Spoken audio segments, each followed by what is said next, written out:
நமஸ்தே 100 mark பிளேலிஸ்ட்ல இன்னைக்கு நம்ம big question தான் பார்க்க போறோம். ஆல்ரெடி ஸ்மால் क्वेश्चन பார்த்திருக்கோம். இப்போ பிக் क्वेश्चन பார்க்க போறோம். பிளேலிஸ்ட் போய் செக் பண்ணுங்க. இன்னொன்னு வந்து உங்களுக்கு எல்லா தேவையான வீடியோஸும் அதுல அவேலபிள் இருக்கும். பிராத்மிக் ரிலேட்டடான வீடியோஸ்லாம் அவேலபிள் இருக்கும். பார்க்கலாம். இன்னைக்கு பிக் क्वेश्चन कुत्ते के बारे में 3 वाक्य लिखिए. पालतू जानवर लेसन படிச்சுக்கோங்க. அடுத்து चलो बाजार चलो அந்த ரெண்டு லெசன் படிச்சா போதும். பிக் क्वेश्चन எழுதிடலாம். कुत्ते के बारे में 3 वाक्य लिखिए. कुत्ते நாயை பத்தி ஒரு 3 வரிகளை எழுத சொல்றாங்க இல்லையா? कुत्ते वफादार जानवर है. நாய் வந்து ஒரு விசுவாசமான மிருகம். वह घर की रखवाली करती है. அது வீட்டை பாதுகாக்குது.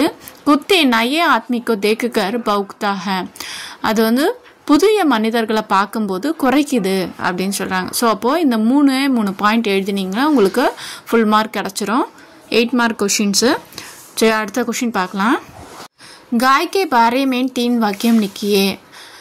பசுவை பத்தி 3 வரிகள் எழுத சொல்றாங்க. गाय बड़ी सीधी सादी होती है. गाय பசு வந்து ரொம்ப எளிமையாவும் சாந்தமாவும் இருக்கும். वह हमको दूध देती है. நமக்கு பால் கொடுக்குது. गाय दूध मीठ और पुष्टिकर होता है. அந்த பசுவோட பால் வந்து ஸ்வீட் ஆகும், இனிமையாகவும் உடலுக்கு வந்து பலனுள்ளதாகவும் பயனுள்ளதாகவும் இருக்கு அப்படின்னு சொல்றாங்க. சரியா, அடுத்த क्वेश्चन. घोड़े से क्या क्या फायदा होती है. घोड़े பத்தி ஒரு 3 வரி எழுத சொல்றாங்க. ஒரு பலன்கள் என்ன அப்படின்னு கேக்குறாங்க. கோடா गाड़ी खींचती है. குதிரை வந்து வண்டி இழுக்குது. हम उस पर सवारी करती है. நாம் அதுல வந்து சவாரி பண்றோம். पुराने समय में घोड़ा लड़ाई में काम आते थे. ஓல்டன் டேஸ்ல வந்து குதிரையில தான் வந்து போருக்கு பயன்பட்டது அப்படின்னு சொல்றாங்க. அடுத்தது हाथी के बारे में 3 वाक्य लिखिए. हाथीना யானை இல்லையா? ஸோ அப்போ இந்த 4 மிருகத்தை பத்தி நீங்க எழுதுனீங்க அப்படின்னா படிச்சுக்கிட்டீங்கன்னா ஒன்னே கண்டிப்பா வரும், எழுதிடலாம். இல்லை 2 கூட வாய்ப்பு இருக்கு. हाथी जानवर में बड़ा है. யானை மிருகங்கள்ல மிக பெரியது. उसके एक लंबी चूट होती है. அதற்கு நீளமான ஒரு தும்பிக்கை இருக்கு. इससे वह बड़ी बड़ी चीजों उठाता है. இது வந்து பெரிய பெரிய பொருட்களை வந்து அதுல தூக்க முடியும். इससे वह बड़ी से बरी வெயிட்டிலும் வெயிட்டான அப்படி சொல்லுவோம்ல, அந்த மாதிரி. அடுத்தது நெக்ஸ்ட் லெசன். नए बाजार में कहाँ कौन सी दुकान है.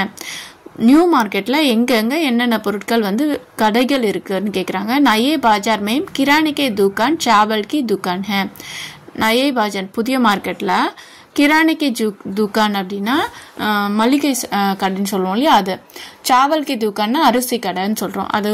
सामने के कादर में सब्जी की दुकान है. முன் வரிசையில சப்ஜி அப்படின்னா காய்கறியோட கடை இருக்குன்னு சொல்றாங்க. पीछे के कादर में साबुन कपड़े की दुकान भी है. साबुनனா சோப்பு, கப்படைனா துணி. இந்த மாதிரி கடைகளும் பின் வரிசையில இருக்கு அப்படின்னு சொல்றாங்க. ஸோ அப்போ नए बाजार में किराने के दुकान में चावल की दुकान है. सामने कादर में सब्जी की दुकान है. पीछे कादर में साबुन और कपड़े के दुकान भी है அப்படின்னு சொல்றாங்க. இந்த 3 பாயிண்ட் எழுதுனா போதும். அடுத்த क्वेश्चन பாருங்க. कपड़े की दुकानों में क्या क्या चीजें मिलती है. துணி கடையில என்னென்ன பொருட்கள் கிடைக்கும் கேக்குறாங்க. कपड़े के दुकान में कई तरह की सलवार कमीज और पैंतलून कपड़े मिलती है. கடையில வந்து சல்வார் கமீஜ்னா சுடிதார், சட்டை, பேண்ட் இதெல்லாம் கிடைக்கும். கை பிரகார் கி சாடியா மில்தி ஹே. பல வகையான சாடி அப்படின்னா புடவைகள், பல வகையான புடவைகளும் அங்கு கிடைக்கின்றது அப்படின்னு சொல்றாங்க. துணி கடையில என்னென்ன பொருள் கிடைக்குதுன்னா இதெல்லாம் கிடைக்குதுன்னு அப்படின்னு சொல்றாங்க. அடுத்த क्वेश्चन பாருங்க. दूसरे मंजिल की दुकानों और कपड़े के दुकान के बारे में लिखिए. செகண்ட் ஃப்ளோரை பத்தியும் அதோட கப்படே கே துக்கான் மேம். இப்போ நம்ம கப்படே கே துக்கான் ஆல்ரெடி பார்த்தோம். சேம் அதே क्वेश्चन 2 டைம்ஸ் கேட்டிருக்காங்க. நீங்க கப்படே கே துக்கான் மீதி அந்த 2 பாயிண்ட்டும் இந்த 2 பாயிண்ட்டும் சேர்த்து எழுதணும் இந்த क्वेश्चन கேட்டா. दूसरे मंजिल की दुकानना सेकंड फ्लोर ला दवाई, बर्तन, चप्पल, जूते आदि मिलती है. दवाईना என்னது? மருந்து. बर्तनना पात्रों, चप्पलना स्लिपर्स, जूतेना शूज இதெல்லாம் கிடைக்குது, मिलते हैं. स्कूल के बच्चे के लिए कागज, नोटबुक, पुस्तकों मिलती है.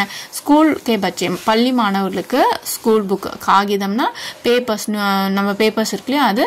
நோட் புக்ஸ் எல்லாமே கிடைக்குதுன்னு சொல்றாங்க. அடுத்தது செகண்ட் क्वेश्चन कपड़े के दुकान இல்லையா, அது ஆல்ரெடி இப்போ பார்த்தோம்ல, சேம் அதே தான். कपड़े के दुकान में இந்த புது பாயிண்ட்டை விட்டுடுங்க. நீங்க அந்த क्वेश्चन அந்த 2 பாயிண்ட்டையே எடுத்து இங்கேயே எழுதிடுங்க. அவ்வளவுதான். ஈஸியா வந்து ஃபுல் மார்க் வாங்கிடலாம். சரியா, நெக்ஸ்ட் வீடியோல பார்க்கலாம்.